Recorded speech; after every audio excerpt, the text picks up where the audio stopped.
Get ready for the countdown. 10, 9, 8, 7, 6, 5, 4, 3, 2, 1, 0.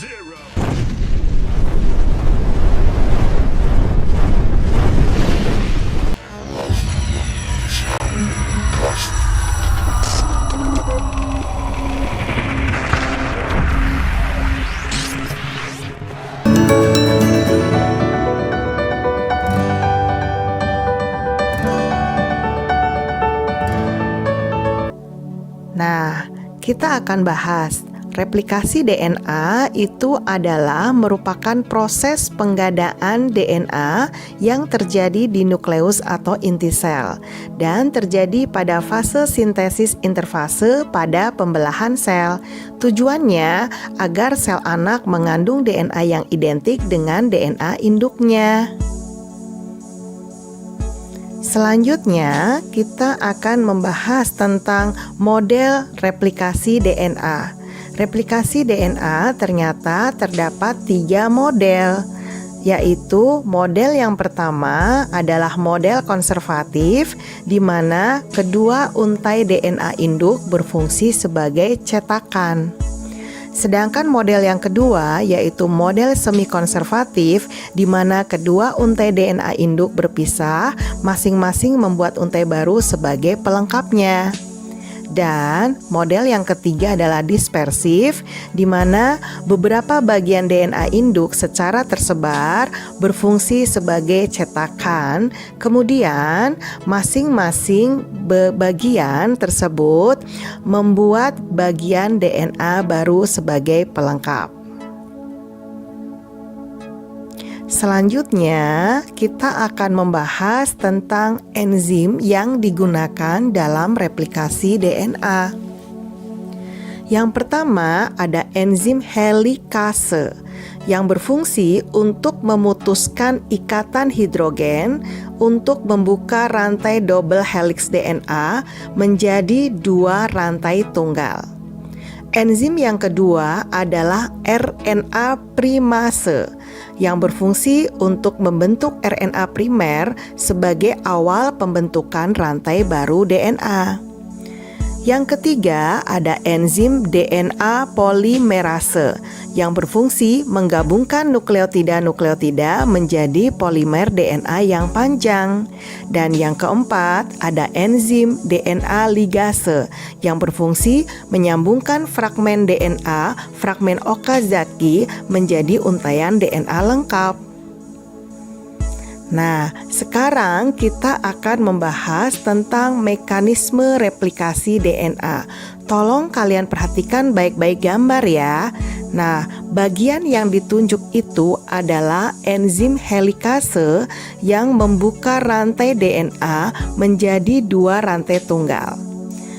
Nah, kemudian masing-masing rantai tunggal itu akan diikat oleh protein pengikat rantai tunggal supaya rantainya menjadi stabil.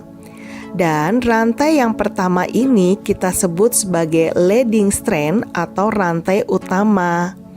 Terdapat enzim RNA primase untuk membentuk RNA primer dan dilanjut oleh enzim DNA polimerase yang menggabungkan nukleotida-nukleotida menjadi DNA yang baru. Nah, rantai yang kedua itu kita sebut sebagai lagging strand atau rantai lamban.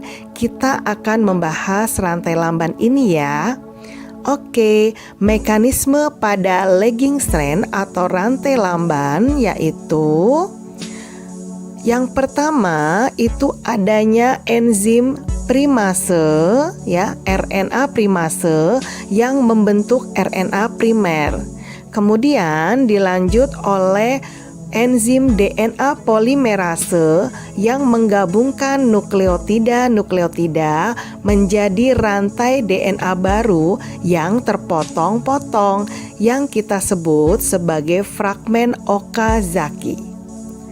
Kemudian ada enzim DNA ligase yang menyatukan fragmen Okazaki menjadi rantai DNA yang baru.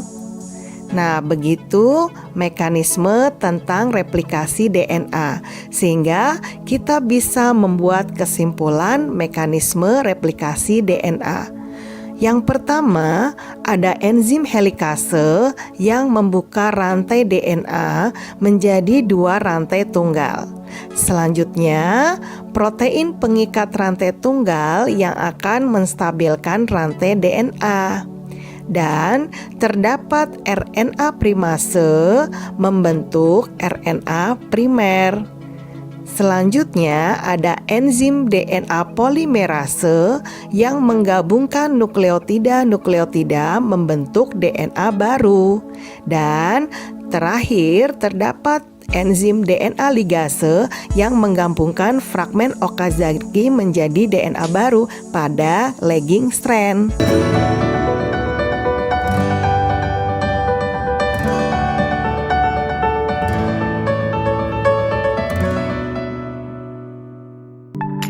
Adalah peristiwa penggandaan DNA yang terjadi pada semua sel hidup. DNA perlu digandakan untuk mempersiapkan terjadinya pembelahan sel, karena tiap sel baru yang terbentuk akan memiliki kopian DNA yang sama. Replikasi membutuhkan bantuan dari beberapa enzim untuk membuka rantai DNA, membentuk DNA baru, dan menggabungkan DNA yang terbentuk. Replikasi diawali dengan terbentuknya titik awal replikasi yang disebut dengan ORI atau Origin of Replication. Selanjutnya, enzim helikase akan memutuskan hidrogen pada nukleotida sehingga menyebabkan rantai DNA terpisah.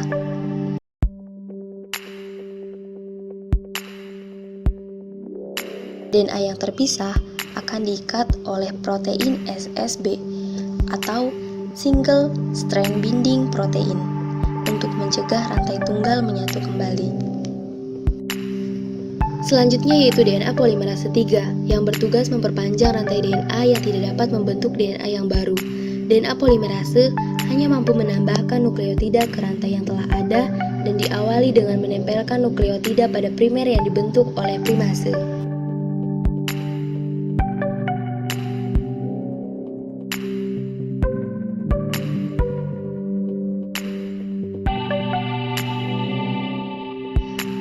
RNA primase akan mensintesis primer yang menjadi awal terjadinya rantai baru. Primer merupakan rantai pendek RNA yang akan menjadi awalan untuk terbentuknya rantai DNA yang baru.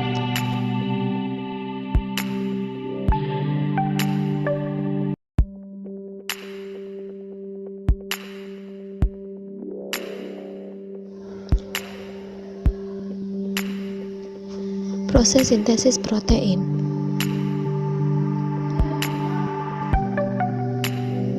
Tahap yang pertama yaitu transkripsi. Sintesis protein merupakan proses pembentukan atau pencetakan protein dalam sel. Yang pertama adalah inisiasi. Tahap transkripsi diawali dengan cara enzim RNA polimerase melekat pada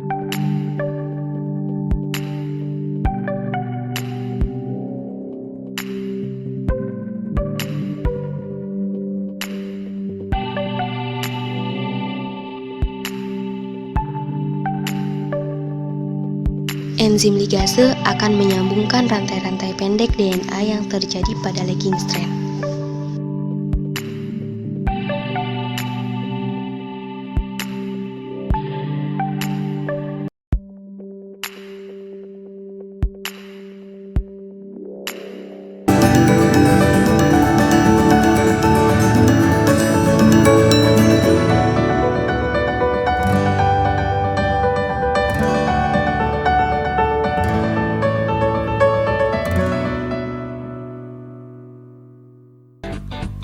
Apa itu RNA? RNA adalah ribonucleic acid yang merupakan makromolekul polinukleotida. RNA berbentuk rantai tunggal dan pendek. RNA berperan dalam proses sintesis protein. RNA terbentuk melalui proses transkripsi oleh fragmen-fragmen DNA. Kadar RNA dalam sel tidak tetap. Selanjutnya, kita akan membahas tentang struktur RNA. Kalian lihat gambar ya. RNA terdiri dari gula ribosa berkarbon 5 atau pentosa. Kemudian ada gugus fosfat dan ada basa nitrogen yang terdiri dari golongan purin, adenin dan guanin, pirimidin, sitosin dan urasil.